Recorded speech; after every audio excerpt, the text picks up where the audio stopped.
Hello class, today we're going to cover your English 12 final project. As the world continues to get more oriented with the online world, blog posts are becoming more and more popular. For this project, I'm going to have you guys create an argumentative essay, but instead of just writing it and turning it in and reading it like you've done for nearly 12 plus years now, I want you guys to create this essay as a blog. Okay, so the first thing we're going to do is we're going to spend time researching credible blogs on the internet. You can go on Google, you can go on um, more scholarly sites such as EBSCO, such as that. Look for blogs, look at the kind of topics they talk about, um, what kind of visual aspects they do in terms of images, fonts, the way they format things. Kind of take note of that and identify things that you may want to include in your blog. Okay, next you're going to choose a topic.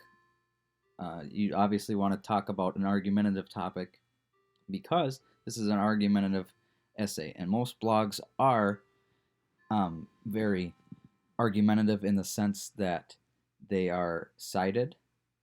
Not some are worse than others in the sense that they are very opinionated and not cognizant of the other side of the argument. But what I want you guys to do is to create your essay like you normally would, addressing both sides to your argument, and then create that as a blog.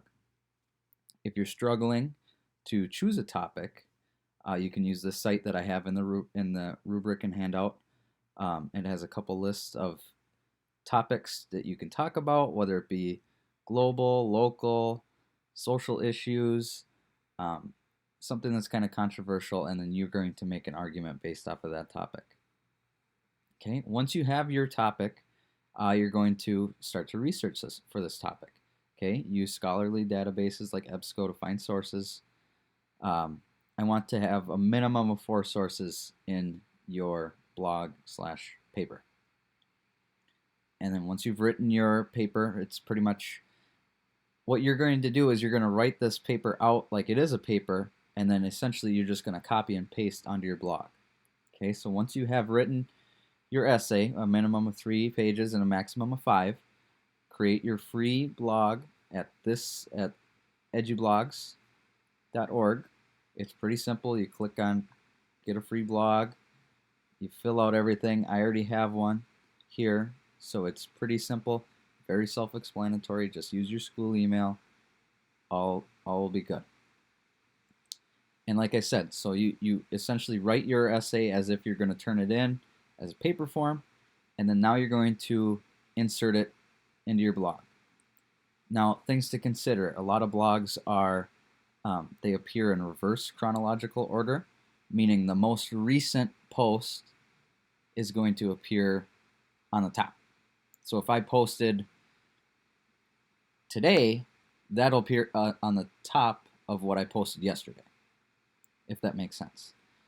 So you may want to, you're going to have to work with your essay a little bit to make sure that it is formatted in a way that I and your peers can read it like you would a paper almost.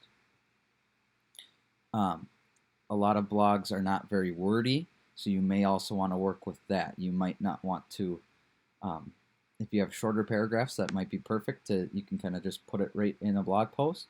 But if you have longer paragraphs, you might want to find a way to maybe subtitle, subhead those so it's not so wordy. And the next step, I want you to include some graphics in your blog. Most blogs include graphics and infographics, whatnot, to kind of help supplement the arguments being made. And I want you guys to provide at least 3 of those. Infographics, graphs, and statistics are probably the better ones, more so than images, but images can be powerful too. The next step is just to publish your blog. Make sure it's published. Make sure I and your peers can view them, because obviously I'm grading them. And then we're going to have a peer review session. So during this, your peers can review your blog, look at the arguments you made, look at the formatting and whatnot. And there's actually a, a thing where you can comment under each of the blog posts. So if your peers want to say something about what you said, or if they really liked something that you did, they can comment under that and address that. So now let's look. I'll give you guys a sample just to kind of show you guys what I'm looking for. So here is mine. I'll go to my site. There we go. So here's my site. I wrote a paper on the decline in sports officials. And as you can see, I have inserted my paper essentially in reverse order. So the title, here's the title. This was the very last thing I inserted on my blog. I have my introduction. Keep going. I got my body. And kind of like what I was talking about earlier, mine is very wordy. I might want to, if I were to redo this, I might want to narrow this down or shorten it up a little bit so it's not too much to read in one sitting. Second body paragraph, and so on and so forth, right? And I include a conclusion and a reference page. So this was the very, very first thing I did on my paper or on my blog. I included the references and worked backwards. So now that I included that, I have a rubric here for you guys to look over to make sure you include all areas and cover all the bases. But I look forward to seeing what you guys can create. Thank you and have a good day.